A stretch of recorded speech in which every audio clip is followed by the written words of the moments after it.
दुनिया की सबसे बड़ी फौजी ताकत ने एक बार फिर आलमी सियासत के खेल का नक्शा बदल दिया है। वेनेजुएला में सदर ट्रंप की गैर मामूली कार्रवाई ने न सिर्फ मदुरो को जेल की सलाहों के पीछे धकेल दिया, बल्कि चीन, रूस और दीगर ताकतवर ममालिक को भी एक सबक दे दिया है कि ताकत का नया कानून अब लातीनी अमेरिका में भी नाफिज हो रहा है। क्या ये अमेरिका का नया आलमी नक्शा है या एक खतरनाक खेल जिसके असरात दुनिया भर में महसूस किए जाएंगे? ये कोई आम फौजी ऑपरेशन नहीं था, ये एक ऐसा मुजाहिरा था जिसने ये वाज़ेह कर दिया कि अमेरिका किसी भी वक्त किसी भी जगह अपनी मर्जी के मुताबिक कार्रवाई कर सकता है। ट्रंप ने ये ऐलान किया कि अब अमेरिका वेनेजुएला के मामलात देखेगा और वहां इक्तदार की मुंतकली उस वक्त तक यकीनी बनाएगा जब तक कि हम वहां एक महफूज, मुनासिब और मुनसिफाना तरीके से इक्तदार की तब्दीली ना कर लें।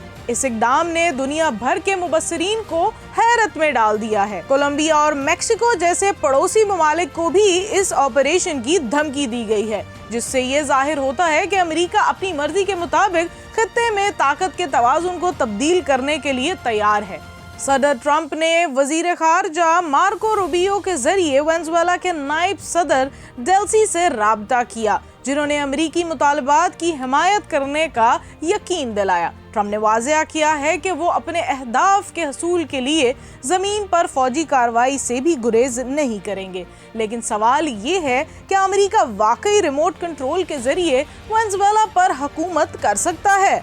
तारीख गवाह है कि ताकत के जोर पर हुकूमत की तब्दीली के नताइज हमेशा खुशगवार नहीं रहे। सन 2003 में इराक पर अमेरिकी हमले के बाद मुल्क एक खौफनाक तबाही में डूब गया। सन 2021 में अफगानिस्तान से अमेरिकी फौज के इनखला के बाद 2 दहाइयों की मेहनत और अरबों डॉलर की सरमायाकारी के बावजूद मुल्क एक बार फिर तालिबान के कब्जे में आ गया। ये दोनों मिसालें वाज़ेह करती हैं कि फौजी ताकत के जरिए तब्दीली हमेशा पेचीदा और गैर यकीनी नताइज लाती है। लेकिन वेनेजुएला में ट्रंप के ऑपरेशन का दायरा सिर्फ वहां के हदूद तक महदूद नहीं रहा। इस इक़दाम ने चीन और रूस समेत दीगर आलमी ताकतों को भी एक वाज़ेह पैगाम दिया है। अमेरिका ने न सिर्फ अपनी फौजी महारत दिखाई, बल्कि दुनिया के सबसे बड़े खाम तेल के ज़खायर रखने वाले मुल्क पर कंट्रोल के इम्कानात को भी रोशन किया। ट्रंप ने वेनेजुएला के मादनी ज़खायर, खास तौर पर तेल की सनत पर नजर रखी हुई है। इनका कहना था कि जमीन से निकाली जाने वाली दौलत वेनेजुएला के अवाम के पास तो जाएगी, लेकिन बैरूनी मुफाद भी इससे जुड़ा रहेगा और अमेरिकी कंपनियां इससे फायदा उठाएंगी। इससे ग्रीनलैंड और डेनमार्क में भी खौफ के साए गहरे हो गए हैं, क्योंकि अमेरिका ने शुमाली कुतुब में अपनी स्ट्रेटेजिक पोजीशन के साथ वहां के कुदरती वसाइल पर भी नजर रखी हुई है। इस कार्रवाई ने बैनुल-अक़वामी कवानीन और खुद मुख्तारी के असूलों को भी एक धचका दिया है। मदुरो ऑपरेशन इस बात की अलामत है कि ये आलमी मामलात में ताकत के इस्तेमाल को अक्सर बैनुल-अक़वामी कवानीन के बजाय अपने मफादात के मुताबिक चलाया जा सकता है। सदर ट्रंप ने वाज़ेह किया है कि वो ऐसे कवानीन को नज़रअंदाज कर सकते हैं जिन्हें वो पसंद नहीं करते। इस बयान ने यूरोपी इत्तेहाद और आलमी बरादरी में एक गैर यकीनी सूरत हाल पैदा कर दी है। बरतानिया और यूरोपी रहनुमा खुलकर इस इक़दाम की मज़म्मत करने से गुरेज़ा हैं, जबकि अमेरिका ने इसे वारंट गिरफ्तारी और मुंशियात की स्मगलिंग के इल्ज़ामात के तहत जायज़ करार दिया है।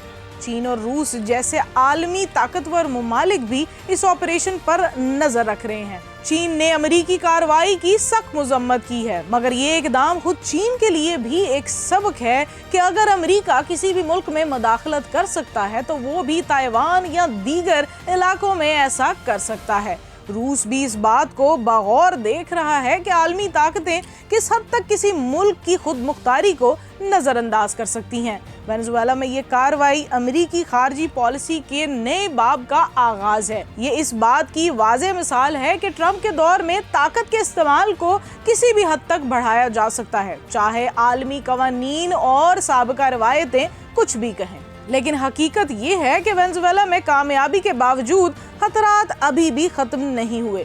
मदुरो के हामी, फौजी और मुसल्लह गिरोह अभी भी मुल्क के मुख्तलिफ हिस्सों में मौजूद हैं कोलंबिया की गोरिल्ला फोर्स, बदउनवान नेटवर्क और दीगर मुसल्लह ग्रोह अमेरिका के मंसूबों को आसानी से तस्लीम नहीं करेंगे। ये तवील और पेचीदा कशमकश है जिसके सियासी और समाजी मुज़ामरात कई दहाइयों तक महसूस किए जाएंगे। ट्रंप के अज़ाइम ने आलमी सियासत में एक नई लहर पैदा कर दी है। ये ताकत के इस्तेमाल की हदूद, बैनुल-अक़वामी क़वानीन की अहमियत और आलमी ताकतों के दरमियान तवाज़ुन पर सवाल उठाता है। आया चीन, रूस और दीगर ममालिक इससे सबक सीखेंगे या एक मुसलसल आलमी कशमकश का आगाज होगा, ये तो वक्त ही बताएगा। सदर ट्रंप की वेनेज़ुएला मुदाखलत ने दुनिया को ये वाज़ेह पैगाम दिया है कि अब ताकत ही सबसे बड़ा जवाज़ है और आलमी क़वानीन को नज़रअंदाज करना कोई गैर मामूली बात नहीं। ये इक़दामात ना सिर्फ लातीनी अमेरिका बल्कि पूरी दुनिया में ताकत के इस्तेमाल और बैनुल-अक़वामी ताल्लुकात के नए रुझानात की सिमत भी मुतय्यन करेगा।